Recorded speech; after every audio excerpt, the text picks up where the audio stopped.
Bien, vamos a continuar con el tema de objetos en equilibrio. En este momento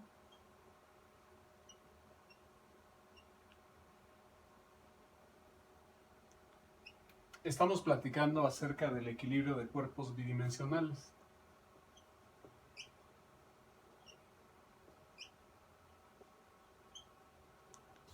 Rígidos,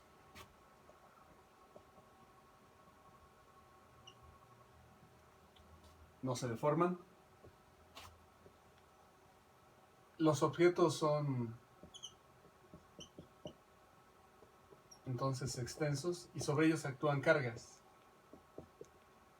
y reacciones de soportes, posiblemente pares.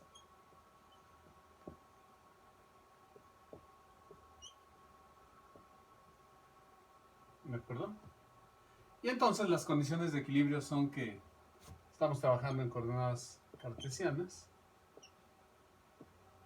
que una vez que tengamos el diagrama de cuerpo libre, es decir, que hayamos decidido incluso desde dónde vamos a medir las torcas, puede ser de algún punto de aquí del objeto, entonces vamos a tener las condiciones de que la suma de las fuerzas, donde hay n fuerzas, va a ser igual a 0 porque está en equilibrio, y la suma de las torcas o momentos de las fuerzas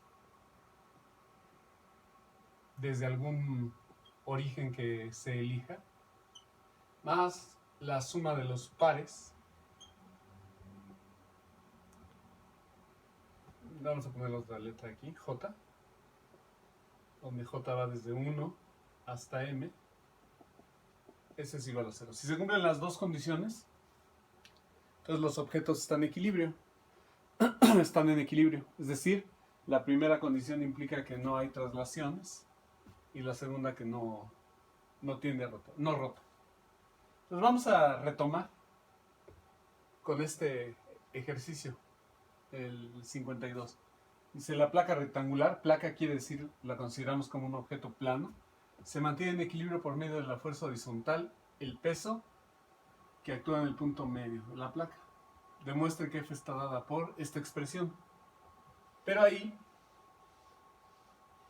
realmente falta decir que aquí en este perno, que aquí en este punto, hay un soporte. Y ese soporte es de pasador. Entonces también aquí se ejercen fuerzas. Entonces, resumiendo, ¿cuáles son las fuerzas, cargas que están actuando? El peso W, la interacción del objeto con la Tierra. La fuerza F, que es una fuerza ejercida por un agente no mostrado. Las reacciones del soporte, que en este caso es de perno o pasador, permite que rote alrededor de este punto, pero no permite que se traslade, que nos lo llevemos. Y nos piden demostrar que si esto está en equilibrio, que entonces esta fuerza tiene que tener esta magnitud. Se ejerce horizontalmente, es decir, paralelo a esta raya, al piso. No es un problema tan obvio. Sería bueno incluso que se dieran tiempo para resolverlo. Pero el punto es que entonces lo que tendríamos es lo siguiente. Voy a hacer un diagrama de cuerpo libre acá en el pizarrón y espero que se alcance a ver. Entonces tengo aquí la placa. En este punto actúa la fuerza F horizontal y a la izquierda. Y en este punto, en el centro, está actuando el peso W. Se supone que el peso W es conocido junto con este ángulo alfa. La geometría, no sé si notaron en el esquema que esto es conocido es B y esto es conocido es H. Es un rectángulo. Entonces,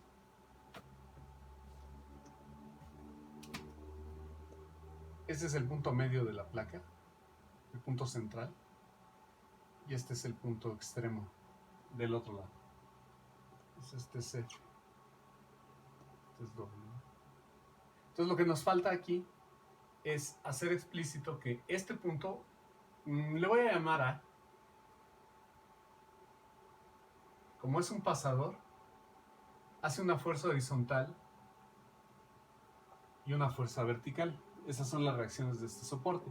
Si yo arbitrariamente elijo eje horizontal y eje vertical como X y Y respectivamente, el horizontal X, el vertical Y, entonces a esta ya no le voy a decir horizontal, perdón, sino a componente X, ya a esta le llamaría yo a componente Y. Sin embargo, en el problema no nos preguntan por X y por Y, solamente nos piden que determinemos F. Entonces vamos a tratar de ver cómo sacar la F. Debe de haber equilibrio de traslación y de rotación. Si ustedes se fijan en X, este es el diagrama de cuerpo libre, por cierto. Lo que vamos a tener es que AX más F debería de ser igual a 0. En Y, AY menos W debería de ser igual a 0.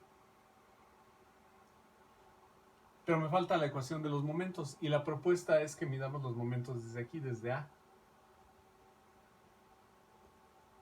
Porque entonces eliminamos estas dos y solamente estarían involucrados el peso y la fuerza F.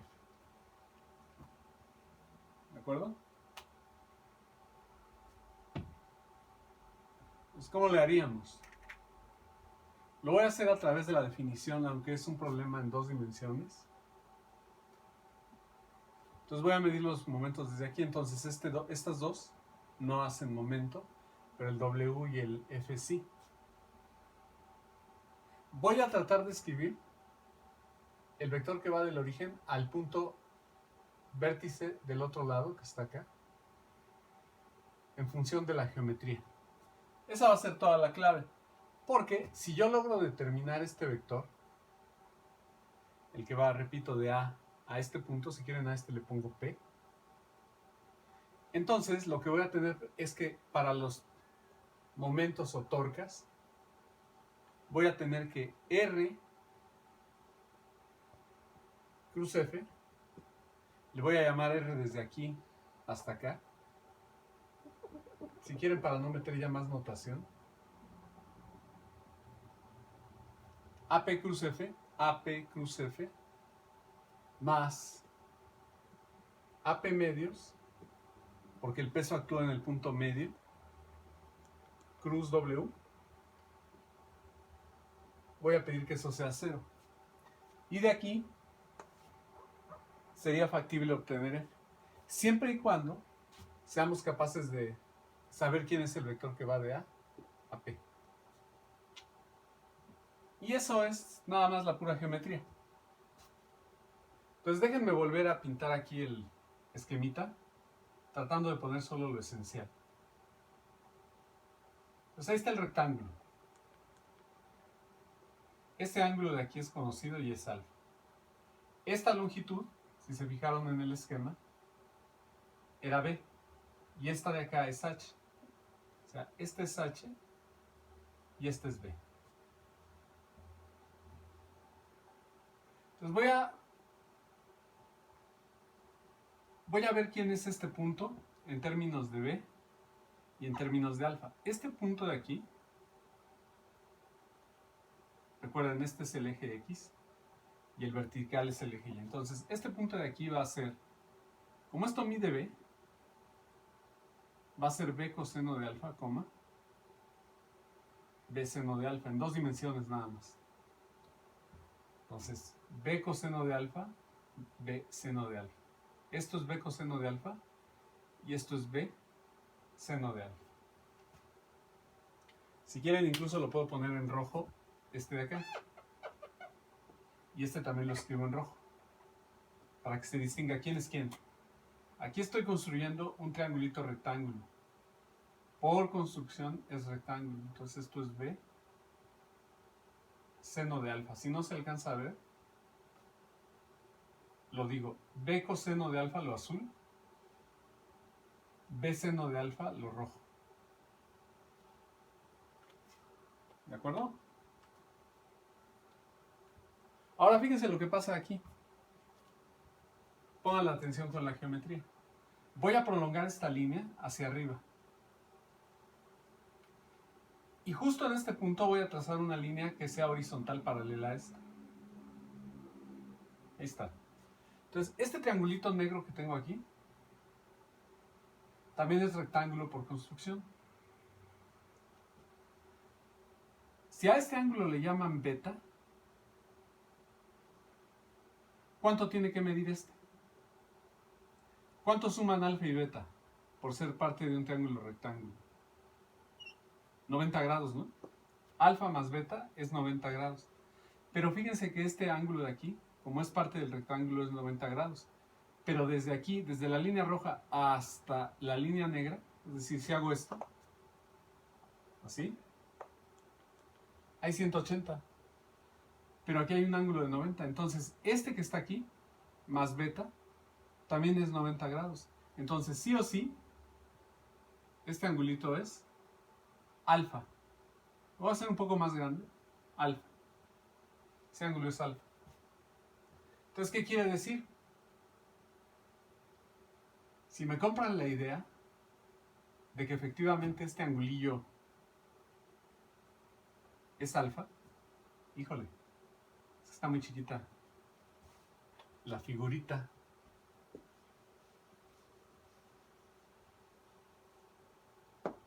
Se les trato de hacer aquí un poco más amplia, ¿no?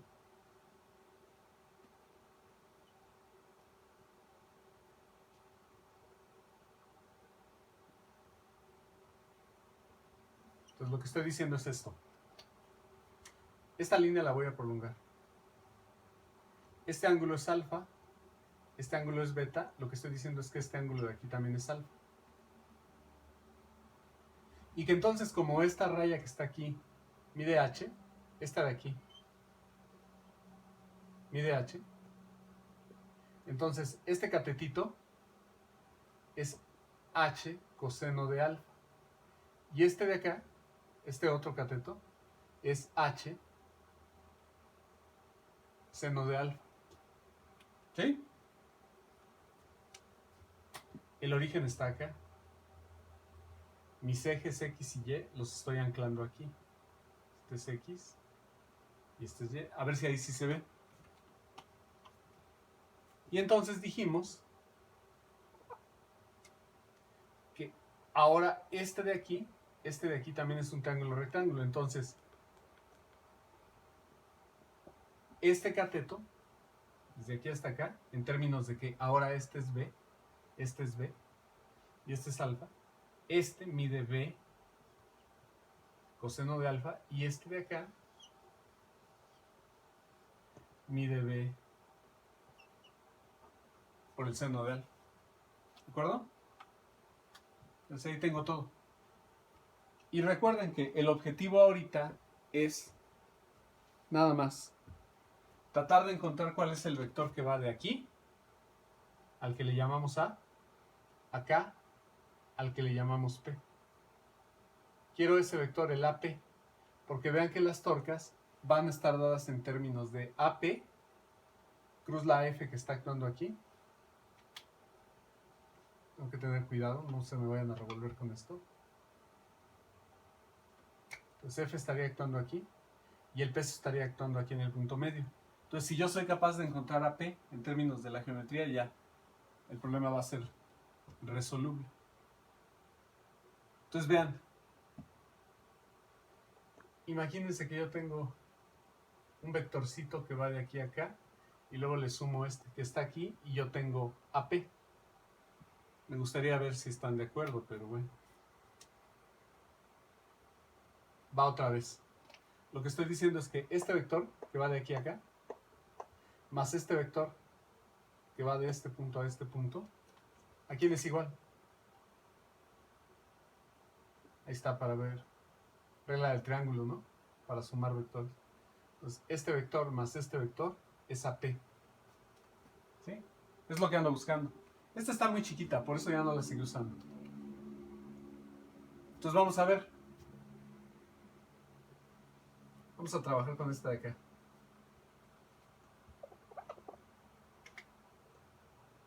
Entonces Pues vamos a escribir el vector que va de A a este punto. Entonces AP va a ser igual a, yo creo que van a estar de acuerdo, a B coseno de alfa en X, coma, B seno de alfa. ¿De acuerdo? Componente X, componente Y. Y este de aquí, pues tiene componente en X negativa, porque viene para acá, ¿no? Entonces va a ser más menos H seno de alfa. Y la componente Y es positiva y vale H coseno de alfa. Entonces B coseno de alfa, B seno de alfa, más menos H seno de alfa en X, H coseno de alfa en Y. Entonces si sumo esos dos, me queda que esto es en X. B coseno de alfa menos H seno de alfa, coma, B seno de alfa más H coseno de alfa. Como voy a hacer un producto cruz, le voy a agregar la componente Z igual a 0, ¿no? Pero ahí no pasa nada malo. Entonces, si ahí no hay ningún problema, ningún error, entonces ya tenemos AP. ¿Sí? Entonces ahora voy a hacer este producto. Nada más me falta escribir F y me falta escribir W, si quieren de una vez, para que también ya lo tengamos. Entonces, ¿quién va a ser F? Es una fuerza horizontal que actúa a la izquierda, entonces va a ser menos F, 0. De una vez le pongo la componente Z, 0. Y el W, como vector, es 0 en X, menos W en Y, y 0 en Z, ¿no? Les digo, a este le voy a agregar 0. Entonces ya tengo todo. Entonces ya esto, si no hay duda, lo voy a quitar, ¿verdad? Y entonces, ahora lo que me resta hacer es esta álgebra. Pues para que no sea tan complicado, AP cruz F más AP medios cruz W igual a 0, yo puedo factorizar AP. Y entonces yo podría escribir esto como AP cruz, abro un paréntesis, F más W medios, y esto es igual a 0. Y entonces sumo las fuerzas, bueno, W entre 2, y se lo sumo a F. Y luego tomo el producto cruz y a ver si obtengo la F que me están diciendo allá. Entonces, venga. Entonces, AP vale B coseno de alfa menos H seno de alfa, coma, B seno de alfa más H coseno de alfa, coma, 0. Ahí le estoy agregando la componente Z. Y a la hora de que yo hago esto, me va a quedar lo siguiente.